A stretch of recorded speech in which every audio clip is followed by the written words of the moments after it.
Vile vile Mtume Muhammad sallallahu alaihi wasallam akihimiza hii la elimu la kisheria kwanza kabla elimu yoyote. Vijana wetu tusiwe ni wenye kukimbilia elimu zingine, tukakimbia madaris, tukakimbia katika halakati za taalim, tukatosheka na ile elimu chache ambayo tumeichukua pengine katika marhala ya kidunia ibtidaiya ama mutawassita, tukajiona tushamaliza kila kitu. Bado kabisa, elimu ni bahari kubwa sana na huwezi kuimaliza.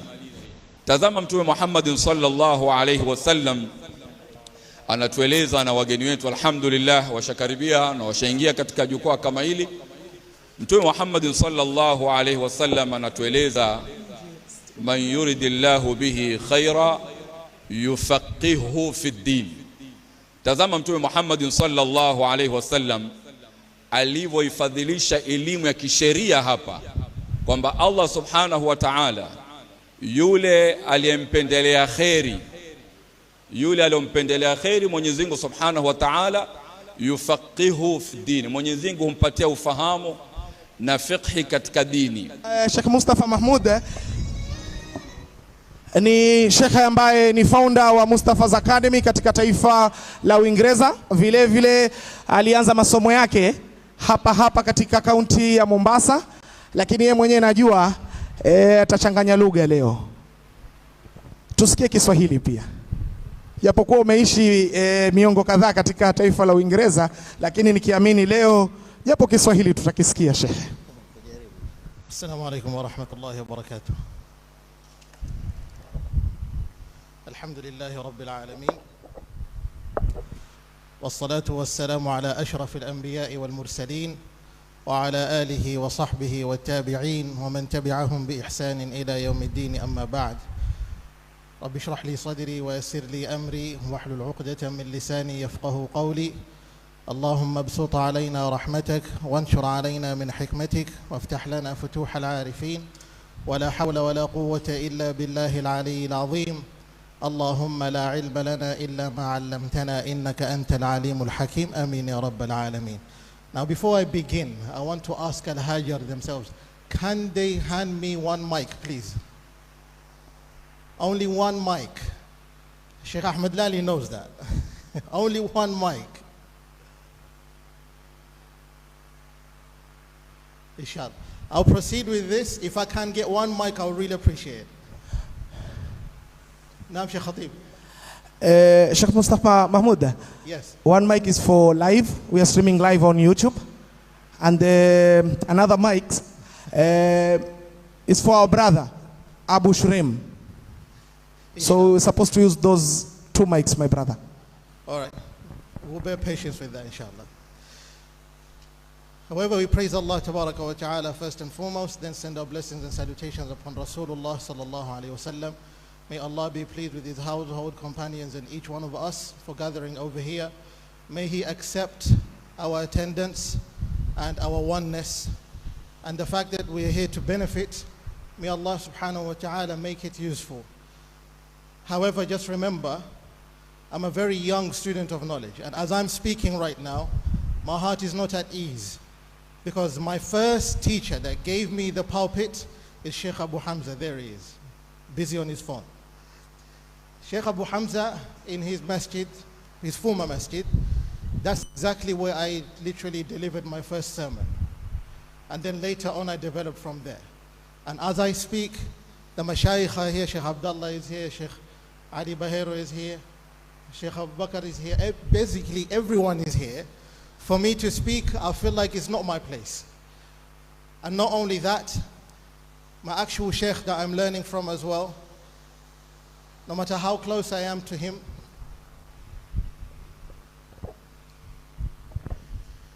Barakallahu fikum.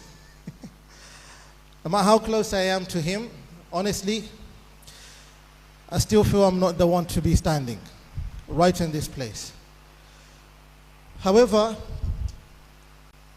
I came with a different topic, and what I prepared was a continuation of what I already started as a lecture from Kajiado University. Islamic University of Kenya in Kajiado, I literally spoke about the marahil that a student goes through in order to build whom? A qadi. When we say a qadi, we mean a jurist. A jurist which is unrecognized today, that we have other type of courts. Today you notice that the modern world, we believe in different laws than that which we are supposed to follow as Muslims. The Islamic order is an entire world. We used to cherish not more than 100 and somewhat years. But today we depend on something else. That which doesn't derive from the main sources that you and I believe in, which has led the ummah to undermine, exactly what is their value, who they are. Their identity is lost. That they don't understand the most important part that they need. But it all begins with the heart and the mind. Because these two things, these two parts of the body, once they are shaped, it's much easier for the rest to make sense. إِنَّ فِي ذَلِكَ لَذِكْرَى لِمَنْ كَانَ لَهُ قَلْبٌ أَوْ أَلْقَى السَّمْعَ وَهُوَ شَهِيدٌ عندما تلقي السمع من أين هذا؟ من العقل. And qalb is where your emotions are. What goes through the mind will penetrate through the heart, but the mind makes the decision. And majority of the times you notice that decisions are made by impulse, which means emotions. Our emotions exactly determine our actions. That's how it is. Hence, I'll take you back to a story, and I want you to listen to these characters. Don't forget them. There was a man known as Assad ibn al-Furat. Remember this name. Assad ibn al-Furat was one of those students that lived at the times of Al-Imam Malik. What happened is, he left, he went to Tunisia, he stayed there for a while, but then he decided later on that he will go back to Al-Imam Malik and compile exactly what Al-Imam Malik has left behind of fiqh of Medina, and then he can do some of fiqh al-muqarin, because it is said also that it's either him who went to Al-Imam Malik or another scholar, but he went to Al-Imam Malik and had some questions which are known as as'ila iftiradiyya. He would just come up with questions which haven't happened yet. And Al-Imam Malik said, I don't like this. So he told him, look, if you go to the people of Iraq, you find your answers. He went and met with Muhammad ibn al-Hasan al-Shaybani, one of the grand scholars of the Hanafi school. The Hanafi school is built by the two main Qudah. You notice Muhammad ibn Hasan al-Shayban and Abu Yusuf, Al-Qadi Abu Yusuf, these two. If we talk about Muhammad ibn Hasan and we talk about Al-Qadi Abu Yusuf, we're not going to finish. So let's come back to the story that we have.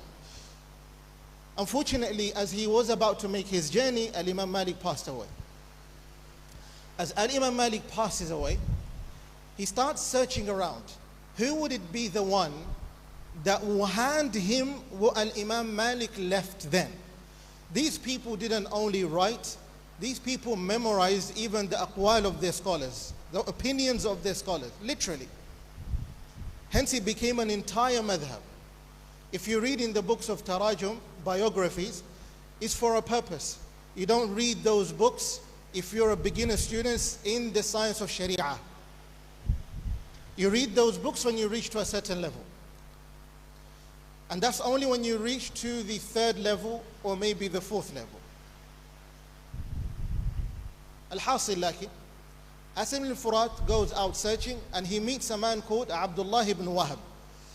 Abdullah ibn Wahab, as he goes to him, Assad ibn al-Furat tells him, tell me exactly what Al-Imam Malik would say about this, about that, in regards to this hukm and that hukm. Abdullah ibn Wahab, rather than just explaining to him that this would be the opinion of Imam Malik, this is what exactly Imam Malik have said, perhaps I think he also said this. He doesn't just do that, but actually he says, Al-Imam Malik said this and Al-Imam Malik made a mistake. This will be correct. قال مالك كذا وكذا وأخطأ مالك. قال مالك كذا وكذا وأخطأ مالك. This man, Assad ibn Furat, looked at him and told him, this saying is profound. إنما مثل هذا الرجل, the example of this man, كمن بال في شاطئ البحر ثم نظر إلى بولته فقال هذا بحر وهذا بحر.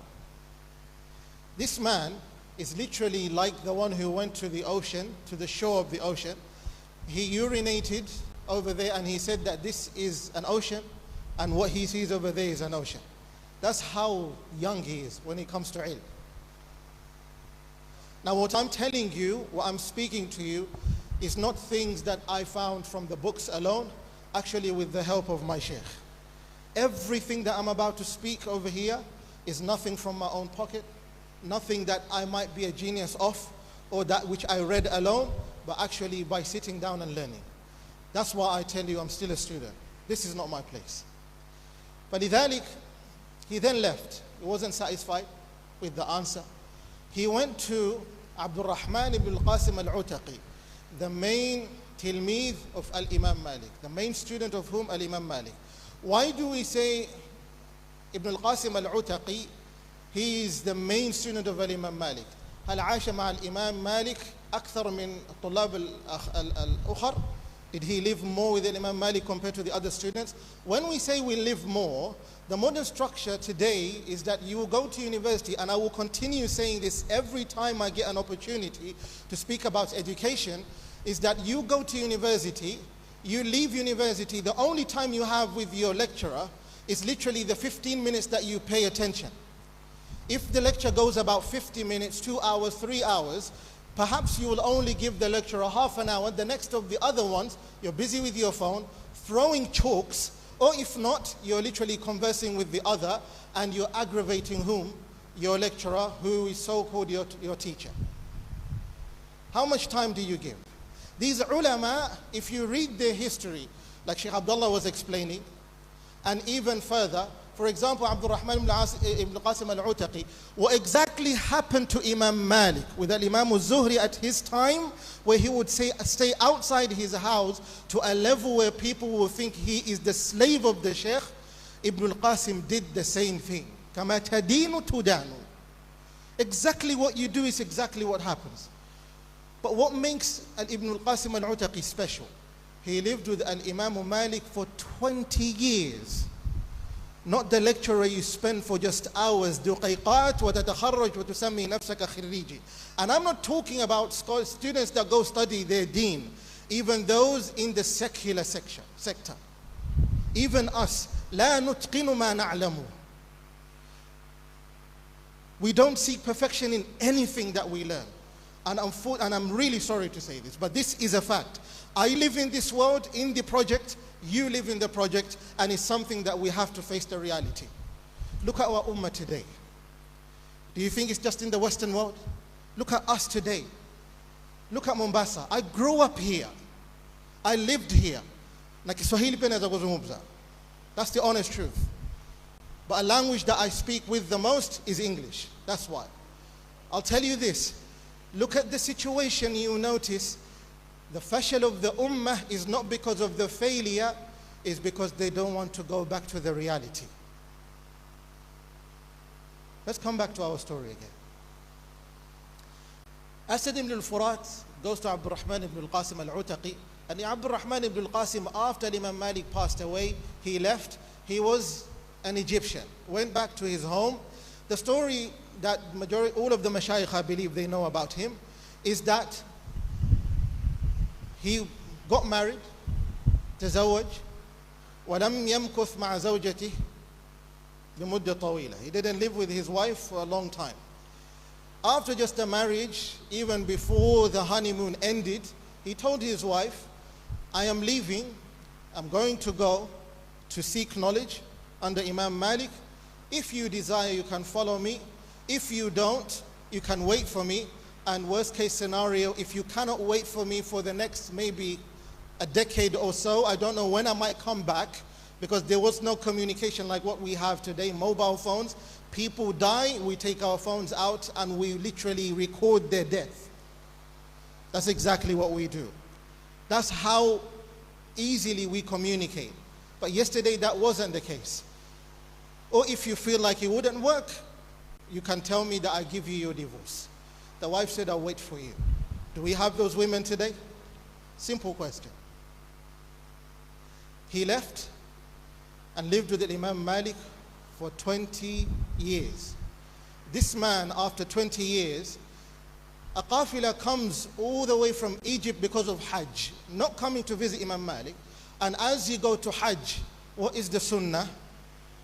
تزور الرسول صلى الله عليه وسلم. You visit the Messenger صلى الله عليه وسلم. هو الذي أنعمنا بهذا وهذا ليس بكلامي وإذ تقول للذي أنعمت عليه وإذ تقول الذي أنعم الله عليه وأنعمت عليه أمسك عليك زوجك. Allah mentions in the Quran دائما. The Messenger صلى الله عليه وسلم for us is a ni'mah. ألم تر إلى الذين بدلوا نعمة الله كفرا. في تفسير ابن جزي الغرناطي الكلبي صاحب هذا التفسير ماذا يقول؟ النعمة المقصودة هنا من؟ رسول الله صلى الله عليه وسلم. وإن كان العلماء اختلفوا, even if the ulama they've differed when it comes to this, but it is true. Rasulullah صلى الله عليه وسلم is a ni'mah. To have him as part of us, we wouldn't have had all of this without him. Understand that these beautiful faces would not gather here if it wasn't for him, teaching us what is worth living for. So Abdul Rahman ibn al-Qasim al-Utaqi, with his firasa, his genius, he was able to follow this qafila from Egypt, and he said, "Ashummu ra'ihat al-walad." I can smell the fragrance of a child. And then he goes to a man and he asks him, "Is there any family of Abdul Rahman ibn al-Qasim here?" He said, "I am the son of Abdul Rahman ibn al-Qasim." Ibn al-Qasim broke down to tears and he told him, "I am your father." The modern structure is like this. The father disappears for 20 years. La qaddar Allah. The father disappears for 2 years, comes back after 2 years. The children don't even want to know him. That is the reality, because the child feels he's entitled or she's entitled to say, "Why did you abandon me?" But they don't understand the value of parents being in their lives. This man left his family for the sake of knowledge. Today's era, it doesn't make sense, because no one wants it to make sense. أين حظ الآباء؟ أين حظ الأمهات? How much value do we give our parents? Abdul Rahman ibn al-Qasim al-Utaqi, when he literally meets his son cries out of love and he returns back to his land. As he goes back to his land and he meets with Asad ibn al-Furad, at that time, Abdul Rahman ibn al-Qasim, he would complete the Quran 2 khatmas every day. One from morning all the way to midday, and the rest from Dhuhr all the way to the end of the day. When Asad ibn al-Furad came, he remembered the wasiyah of Al-Imam Malik. Fi wasaya Imam Malik, if you read that book, you notice that Al-Imam Malik told him and other ulama, they were told, who were the students of Imam Malik, some of them were told, you maintain in your position of ibadah. You remain in this position so and so. Lakin for you, Ibn al-Qasim, أخذت هذا العلم وحظك أن تنشره. You took this knowledge and your generosity is to do what? Is to spread it out. Means you are a alim of your caliber. Al-Imam Malik gave him the title. When he received Asad ibn al-Furat at his time, he was the man on the down low. He didn't like publicity, not like social media that we have today. Real scholars do not expose themselves. That's the honest truth. The scholars that write, the scholars that leave heritage, some of them you only come to know about them after their death.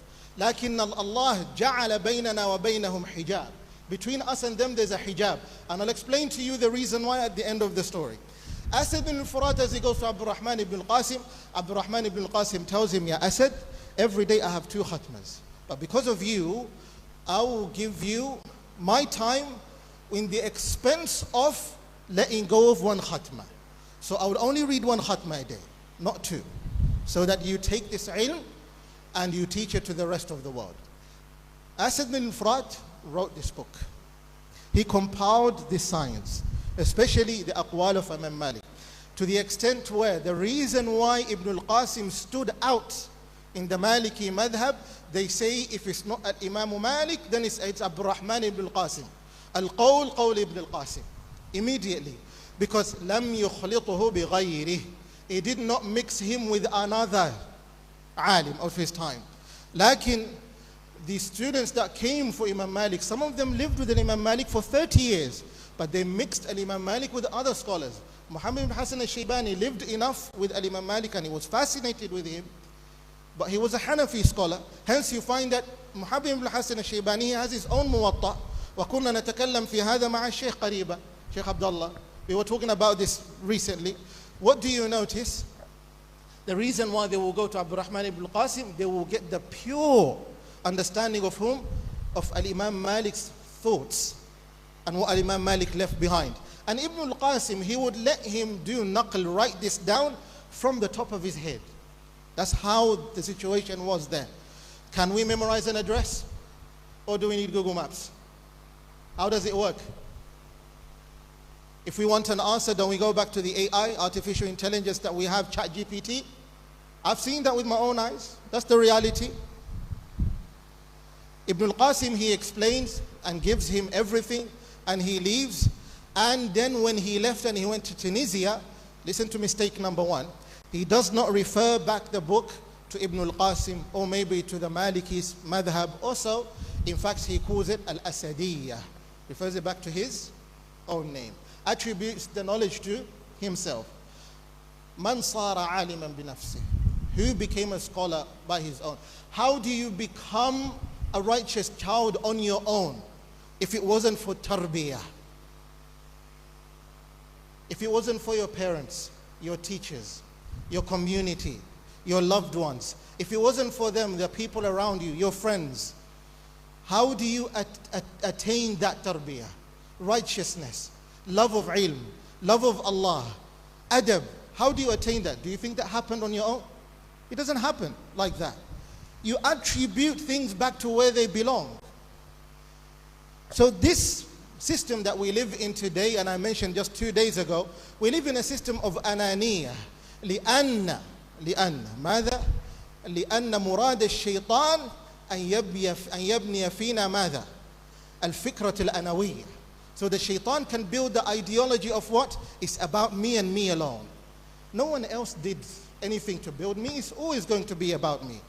That's why you notice even the young of those du'at that grow up of ourselves, they don't attribute back their knowledge to their sheikhs. Understand that. Today, when we write down our CV of where we learn, we write down the school that we learned from. I went to this university, that university. But before that, you will say that I took ilm from this man, this man, this man. Sammu lana rijalakum. Why? Because we understood there's always a chain. And that's how you become appreciative. But when you don't appreciate something, you don't remember anyone, first of all. It's a simple hadith that each one of us hear about. مَنْ لَا يَشْكُرِ النَّاسِ لَا يَشْكُرُ اللَّهِ وَهَكَذَا الْحَالِ. That's the reality. So when the Asadiyya was put together, a man came simply known as Sahnun. But his name is Abdul Salam ibn Sa'id al-Tanukhi. Sahnun, he learned from Asad ibn al-Furat, took the ilm, and the people of Tunisia, they cherished this man. They gave him a position. Although he would say that قال ابن القاسم كذا قال ابن القاسم كذا وقال الإمام مالك كذا, they would know about that. Of course, he cannot just say directly that he's the one that put it all together. It doesn't make sense. What happened is that Abdul Salam, he went back to Ibn al-Qasim and he told him, I want us to revise this text. Not that I think it has flaws, but in reality that I think it's best that we go through it. Perhaps there might be something that we might need to add or maybe reduce. Normally, when you write a book, there's the first edition, second edition, that's how it works. And you notice when you write down the acknowledgement for you to literally attribute back certain parts of the book to others who assisted you in writing that book, you refer back to the right people that literally had a role that they played in compiling the whole text.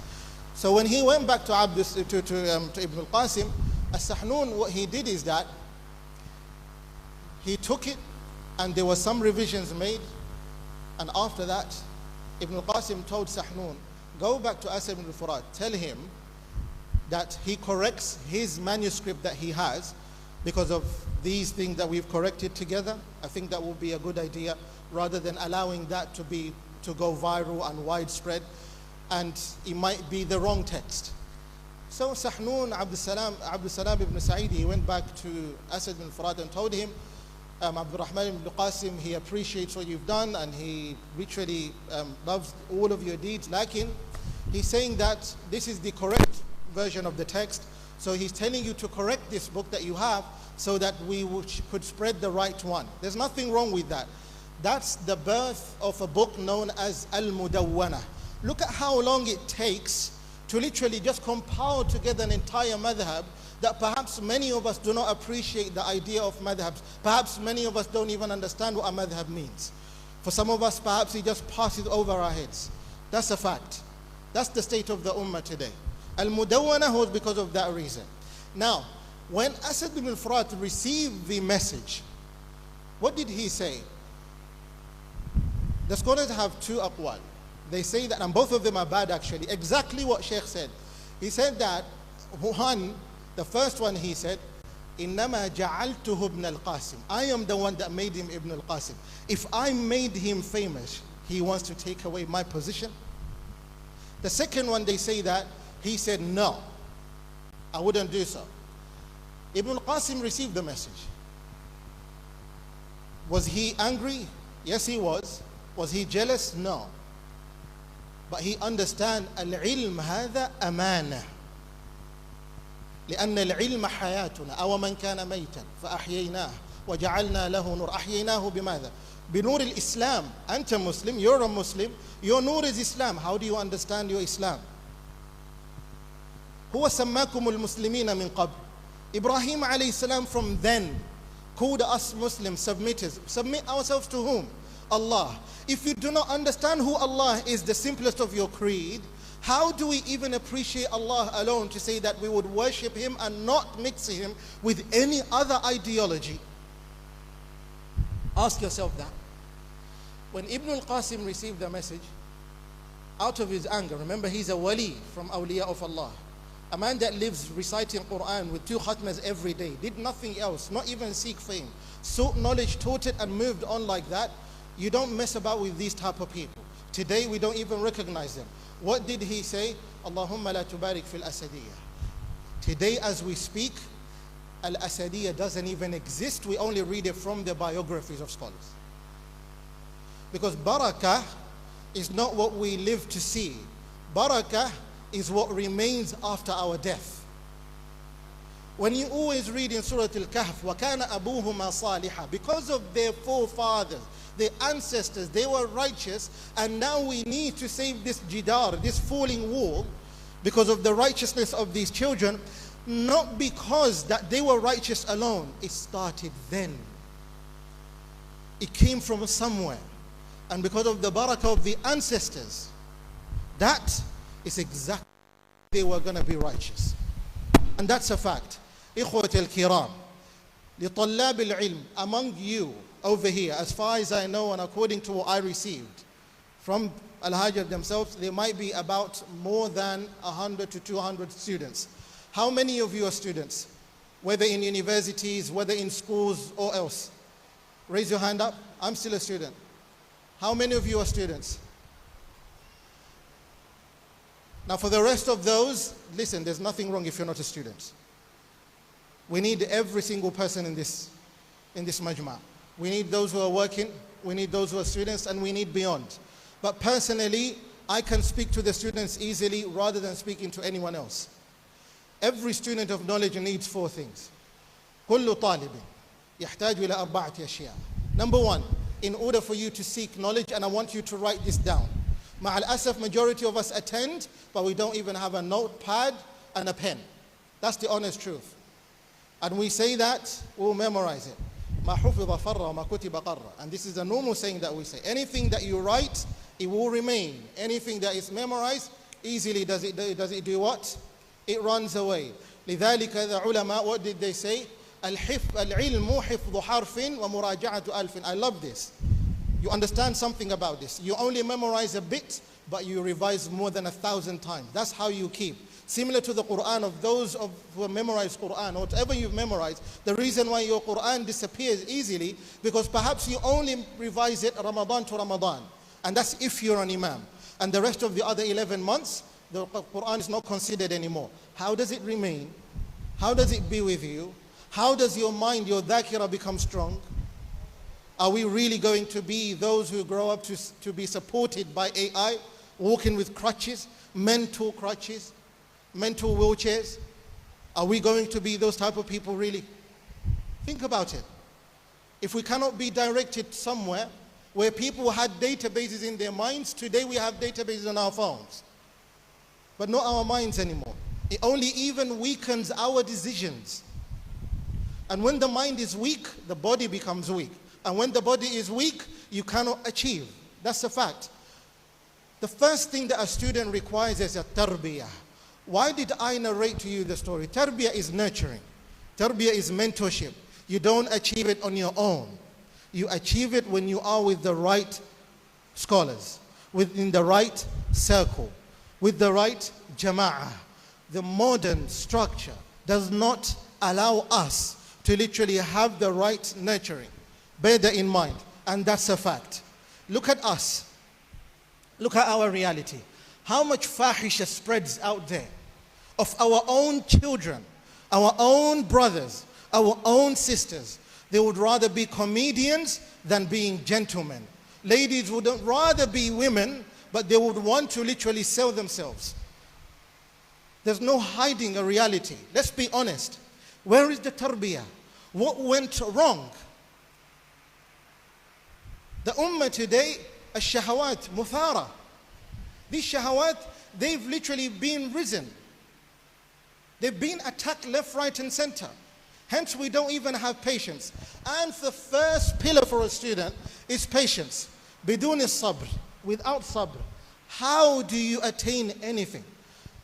Kama qala Shaykh Ahmed Lali. He told you over here about the wasiyah of man, Al-Imam Shafi'i rahimahullah. Sa'umbika an tafsiliha bi bayani. One of them is istibaru. You don't have that. How do you sit?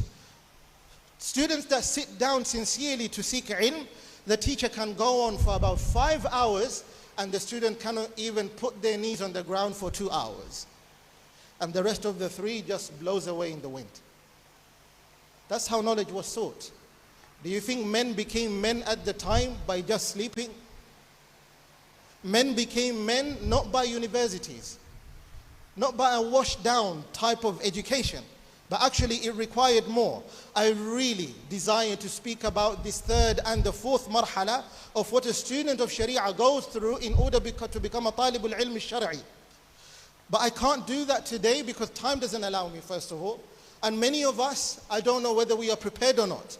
But if you do want to just hear about the 1st level and the 2nd level, just so that you can become at least a da'i, at least so that you can preach on the pulpit, and somehow you can lead salah in the masjid, not become a teacher that you can teach, not yet. ما عندك استئذان في هذا. You don't have that istidhan, then go back to the previous lecture that I literally spoke about in Islamic University of Kenya. I spoke about those 2 marahil.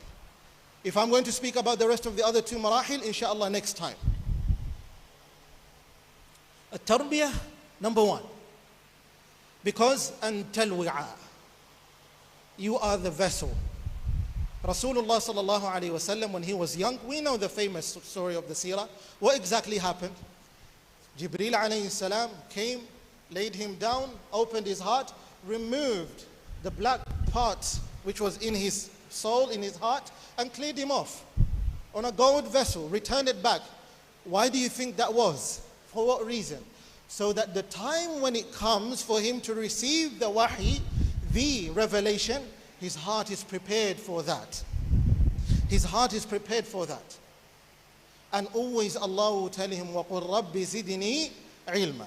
And still he would say, from those 3 questions that were asked, as Sheikh Abdullah said, وَيَسْأَلُونَكَ عَنِ الرُّوحِ, and they asking you about the soul. He was told to say, الرُّوحُ مِنْ أَمْرِ رَبِّي, is from the matter of my Lord. وَمَا أُوتِيتُم مِّنَ الْعِلْمِ إِلَّا قَلِيلًا. With this knowledge that we have, and we think that we have a lot of it, in reality we have so much less of it. No scholar became a scholar and they claim that they have the knowledge. Al-amru al-awwal at-tarbiyah. Biduni at-tarbiyah, it is impossible for this vessel to attain this ilm. How? Ibn Ashir, Abdul Wahid Ibn Ashir في متنه, what does he say? يطهر القلب من الرياء وحسد وعجب وكل داء. A student that wants to become a student, he clears his soul from riya, feeling that everything is about him, boasting around, and having any type of hasad, and any type of ujb, and any type of what? Any type of amrad in the heart. يطهر القلب من الرياء وحسد وعجب وكل داء. Because without this, you wouldn't be able to achieve ويوقف الأمور حتى يعلم ما الله فيهن به قد حكم. If you have hasad, if you have ujb, and if you feel like it's just about you, you can answer every question even when you don't know the answer. وبقلة علمك, you feel like I will only answer on something that Allah has already made a judgment that you don't know of. How do we stand in front of Allah and say that I know the judgment while you don't even know what Allah has said? Think about it. And what is all that brought by? What brings all of that? وَاعْلَمْ بِأَنَّ أَصْلَ ذِي الْآفَاتِ. Remember that the reason that all of these issues are brought by حُبُّ الرِّيَاسَةِ وَطَرْحُ الْآتِ. Because you want leadership before your time.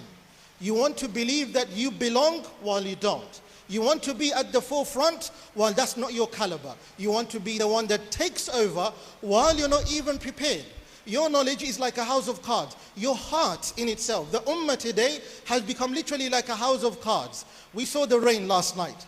All of us did? Did we see the rain last night?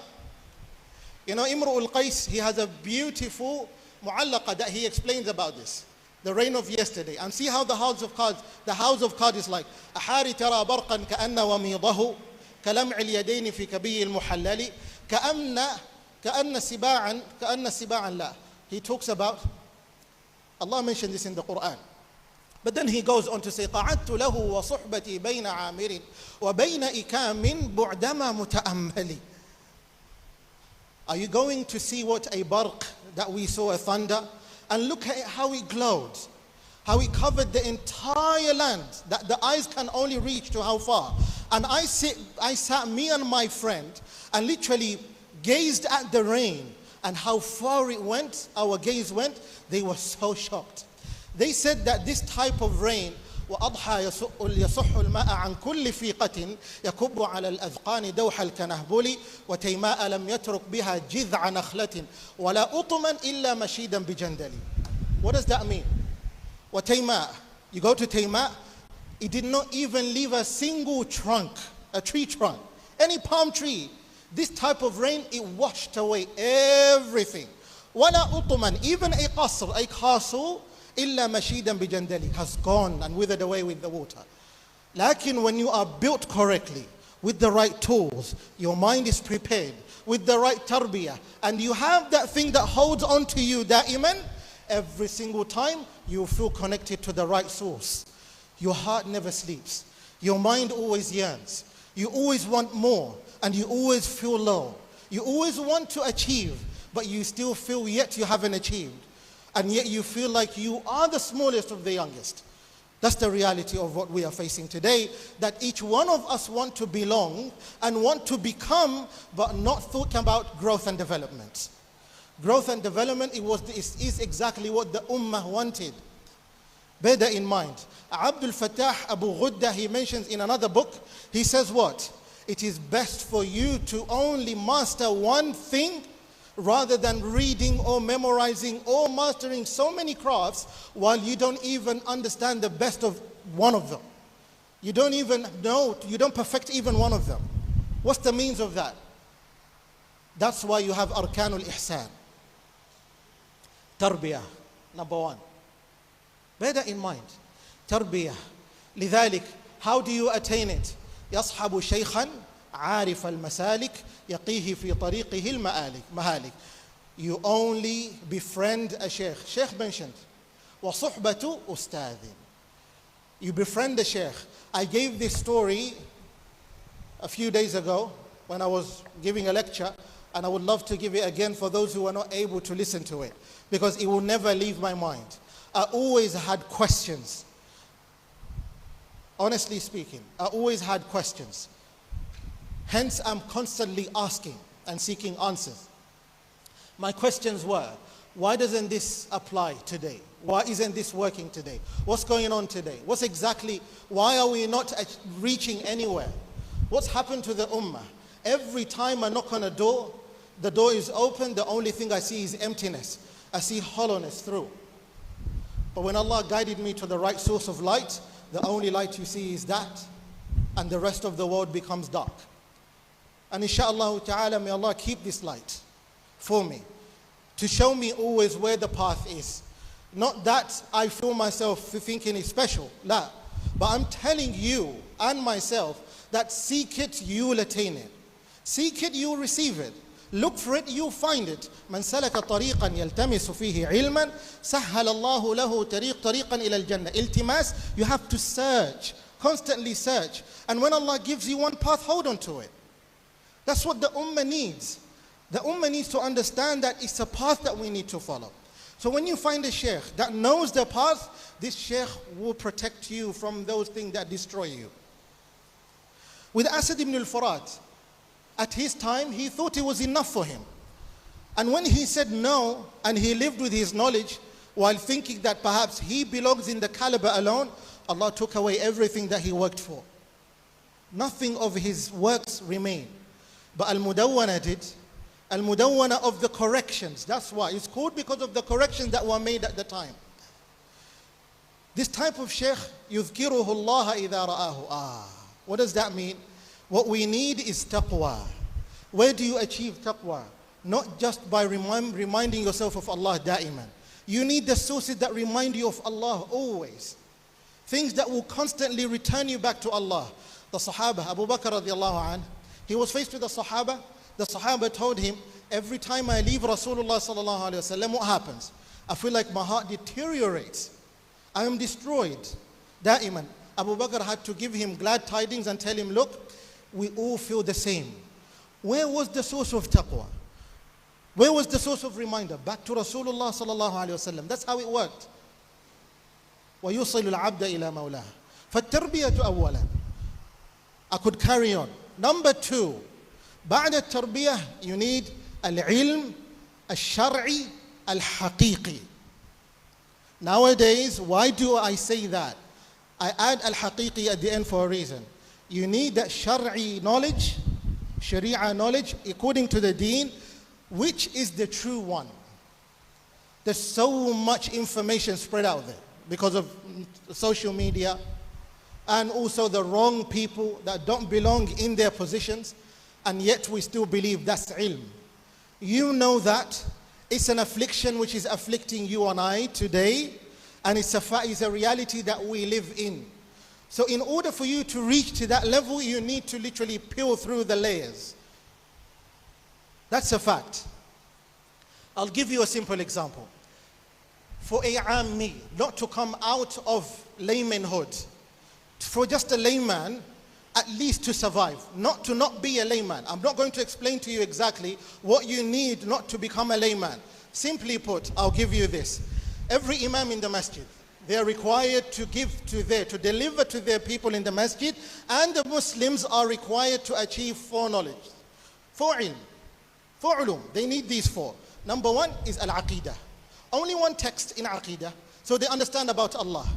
A very small text. According to any text the imam will take. This doesn't require the imam to be a alim. As long as you've reached to that second marhala and the imam now is an imam, in today's day and age, I promise you, if the imam completes the second marhala, oh, he's a sheikh. That's the reality of today. He's a sheikh, he's a alim. According to how we perceive ulama today. لا نفرق بين داع وعالم. We cannot separate between a da'i and a alim. We all think they're ulama, they're mashayikh, they're scholars. That's a fact, but that's not the reality. You need aqidah, simply. Number two, somewhat of nahaw, which is lugha. Why do you need that?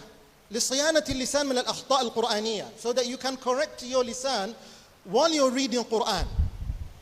That's number two. Number three, شيئا من التجويد. We need somehow something of tajweed. Now this is where the challenge comes by. Number four is somehow al-fiqh. And not كل أبواب الفقهية, not every single fiqh chapter. You only need fiqh al-ibadat. Fiqh al-ibadat alone. Shaykh Ahmed Lali was explaining, how many types of people do we need? We need nurses, we need engineers, we need businessmen, we need more and more. Lakin, you notice that, I'll mention the text that I understand according to the madhab I follow. You notice that if you read Al-Ashmawiyah, And if you read Matn al-Akhdari, very small text in the Maliki madhab, you notice that Al-Ashmawiyya only covers the necessary parts of salah that every ammi requires, and just somewhat the chapter of siyam, so that you may protect your fasting and you may protect your salah. This book does not even cover mas'alat al-khuffayn, when you wear leather socks. It doesn't even cover when you have nose bleeding, mas'alat al-ru'af. It doesn't cover even that, let alone the rest of the other abwab fiqhiyya. Ask ourselves today, what's the state of the ummah? If we are asked about tahara alone, simply put, can we answer? Can we return back an answer knowing that, okay, I protect my tahara like this, I worship Allah like this. If I make a mistake a little bit, how do I correct it? At least for sujood al-sahw. When do you come with sujood al-sahw? Before salam or after salam? وَإِن يَكُنْ زَيْدٌ وَنَقْصٌ حَلَّ. What do you do? فَغَلِّبِ النُّقْصَانَ وَاسْجُدْ قَبْلَ وَإِن تَكُنْ تَمَحَّضَتْ زِيَادَةً فَاسْجُدْ لَهَا بَعْدَ وَفَالْعِبَادَةِ. Simply put. Now you don't need to memorize all of that. The only thing that you need is to understand. If I make a mistake, I correct it like this. If I do this, my salah has gone wrong. It's simply salah. Not anything else. Simply salah. You don't need anything else. If a ammi understand these four, at the very least, he can walk around and knowing that they're confident in worshipping Allah solely, alone. And then beyond that, after that, what do you do? Anything else when you have a question, you come back to the alim. You come back to the sheikh. And the sheikh will answer your questions. He would help you when it comes to that. وَلَا عَيْبَ فِي ذَلِكَ. Look at the ummah today. That's just mentioning about whom? The ammi. Now, how do you come out of ammiyah? How do you come out of laymanhood? That you're not a layman anymore? That's another story for another day, not today. How do you not become an ammi anymore? That's for another lecture. Bear that in mind. Because it requires at least 3 times more than that for you to not be a ammi. Not to become an imam yet. Not to become an ammi. That's number 2. Number 3, you need to be able to enter into majal al-da'wah. Al-Habib Abu Bakr Mashur rahmatullah alayhi, he mentioned that دائما عندنا دعاة, which are 2 types, صنفين. Who are they? داعي ناطق وداعي صامت. There's a da'i that stands over here. دائما they will preach. That's why you have the mashayikh, you have the scholars, you have the du'at. They will preach to you دائما. They can spend 2 hours explaining, ongoing, skyrocketing on knowledge. That's their da'wah. لكن the da'wah that يشمل كلنا, the da'wah that literally combines each one of us. كلنا دعاة صامتون. Sorry, we don't even need that anymore. يا شباب شوف, كلنا دعاة صامتون. كيف؟ بالتربية خليه يا حبيبي. شوف, بالتربية.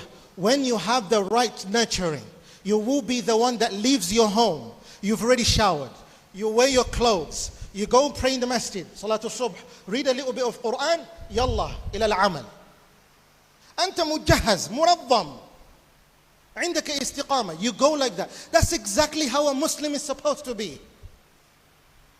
فاستقم كما أمرت ومن تاب معك ولا تطغوا. Istiqamah is just about your behavior. Once you nurture the soul to become like that, it's exactly how you're going to be. And to make yourself firm on the ground, exactly how you are within, it's exactly how you will be manifesting your actions outwardly. Inwardly, how you are is exactly outwardly how you're going to be. Simple example that you know, you and I don't want to use alien examples. Let's use the simple one. إنما الصبر عند الصدمة الأولى. How many of us know about this hadith? Many of us. Indeed, sabr is when you are afflicted immediately at the first strike. Because the khuluq of this lady at the time, her behavior was, she cannot handle a musibah. And when Rasulullah sallallahu alaihi wasallam approached her, and his identity was unknown to the lady, she responded back in a way that no one would respond back to Rasulullah sallallahu alaihi wasallam. She outbursted in anger and in sorrow and in sadness. And when Rasulullah left, the Sahaba told her that, do you know whom you are addressing? Little did she know, and she was told, you address Rasulullah sallallahu alaihi wasallam. As she goes to Rasulullah, Rasulullah did not scold her.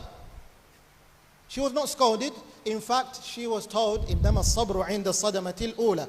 هذا خلق. هذه أخلاق شخص. This is exactly how a person is. So when you nurture yourself, you become firm. You stand on your feet, well grounded and well rooted in the grounds.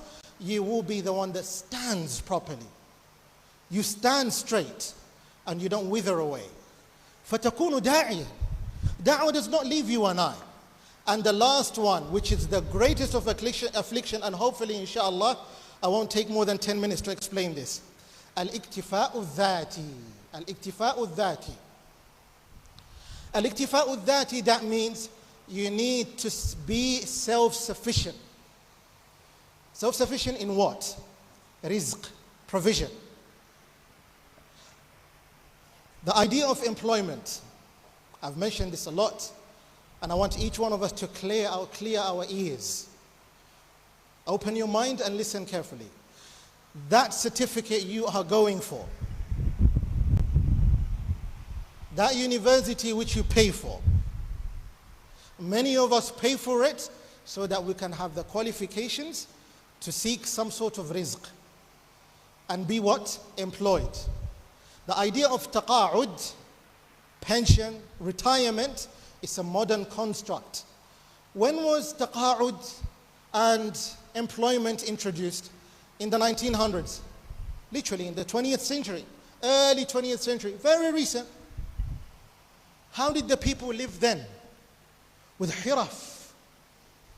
They had their own crafts in their hands. Why did the Sahaba become farmers? How many of our fathers and our mothers we know of our grandparents that had their own farms? They would even go to the sea for provision. They will come with some samak and they will eat that with some ugali, alhamdulillah, or some rice, and they're happy. How many of them had those handicrafts, ways of earning? But the problem with us, with the rise of technology and social media, we literally put our positions in others, in their feet, and we are sold a fake reality. That's why the idea of fakeism is widespread today. You see someone with a Land Cruiser, someone with an expensive house, they're having the most luxurious holiday, and we want to literally aim for that. Has the ummah of Rasulullah sallallahu alaihi wasallam ever lived for the sake of this dunya?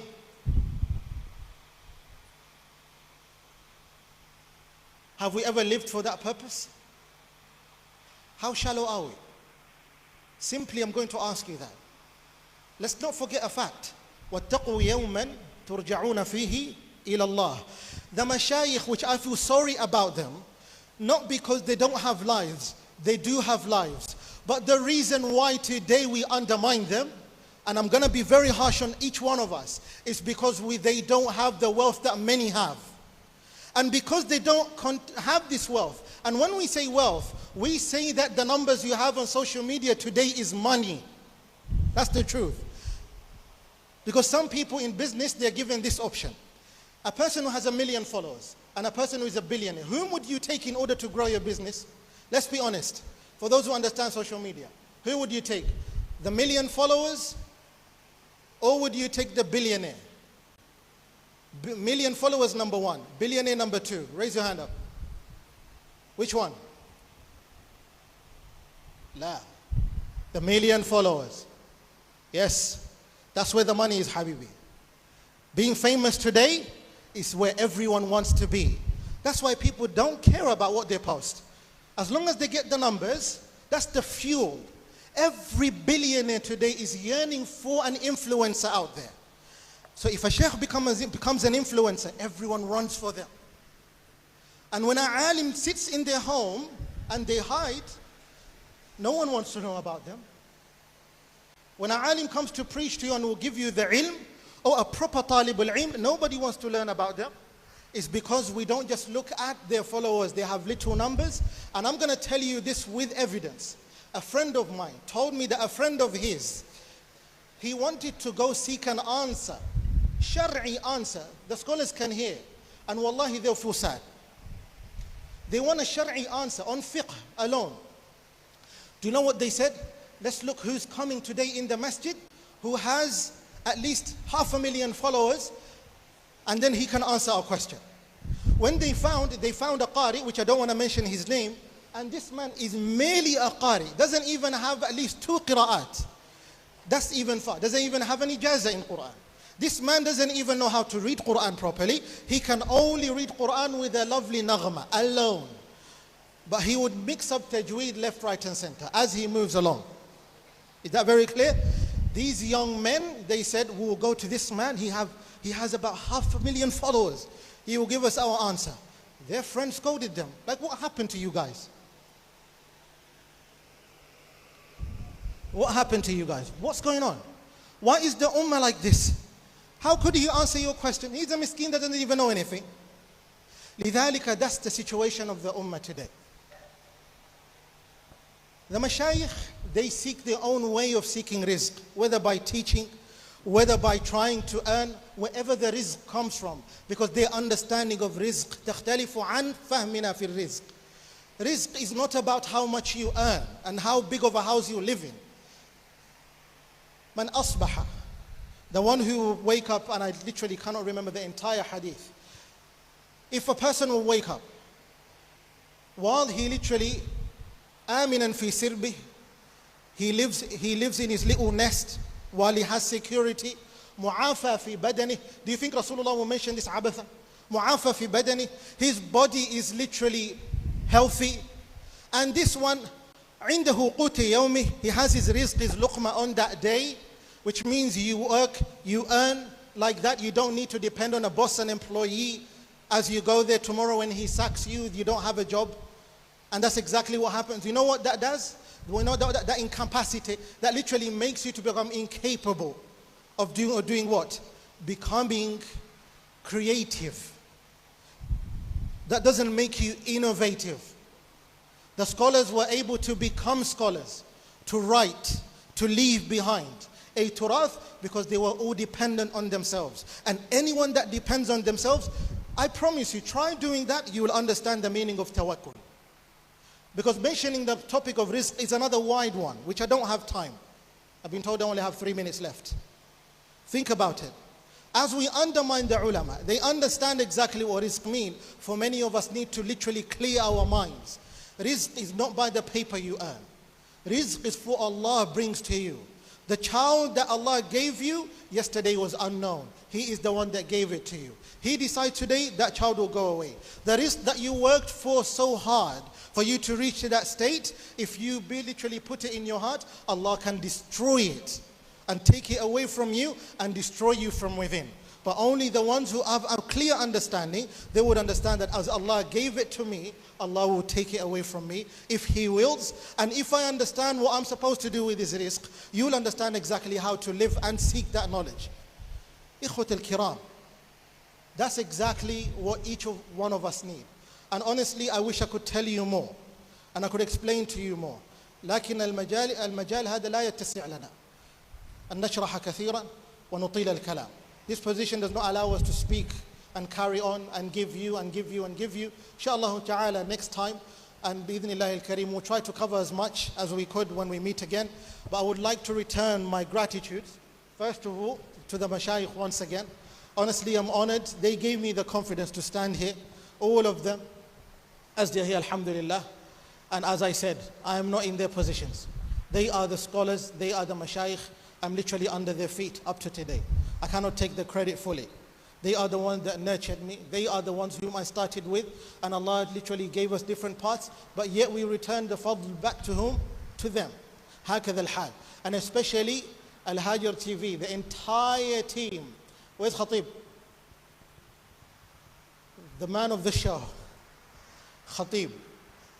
He's there. And then the other umara, each one of them, those who follow him, subhanallah, they've worked so hard. Only if you knew exactly what happened last night, there wouldn't have been any event over here, honestly speaking.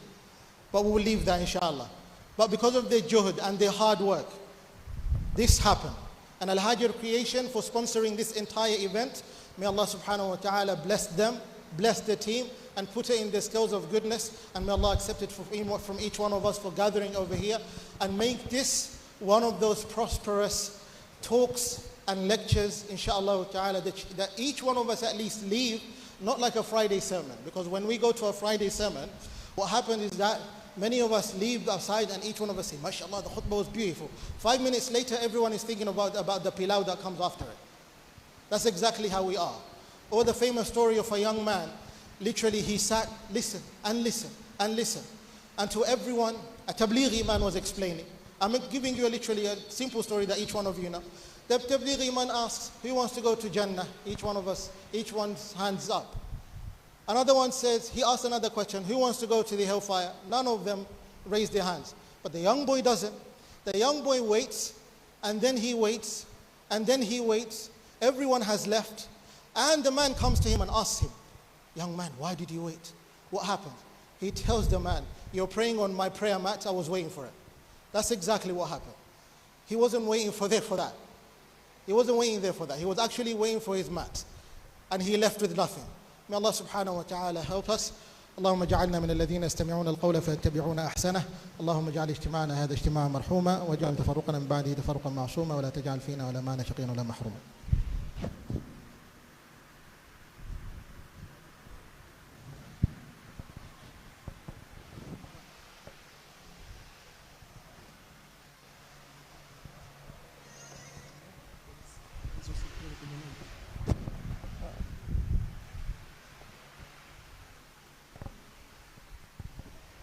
I was told that my first Quran teacher, I'm told she's here. She's actually my grandmother, my father's mother. I learned my first letters of Quran from her. And I learned even reciting Quran from her. And I memorized half a juz from her before I came to Majlis al-Ma'arif. So, subhanAllah, I never knew she was here. If she was here, perhaps I wouldn't even have came up here. Because if I say anything wrong, when I go back home today, it's not going to be my day. Inshallah. Jazakumullah khairan. Shukran, jazakumullah khair, Sheikh Mustafa Mahmud. Before you leave, any Swahili word na si habari wala japo, anything. Tuko Mombasa. Basi, asante. Shamaliza. Before uondoke, Sheikh Mustafa Mahmud, allow me to give you this opportunity to ask 2 questions. To get more videos of Abu Shuraim, don't forget to subscribe, like and share. May Allah guide and bless the person who shares the videos.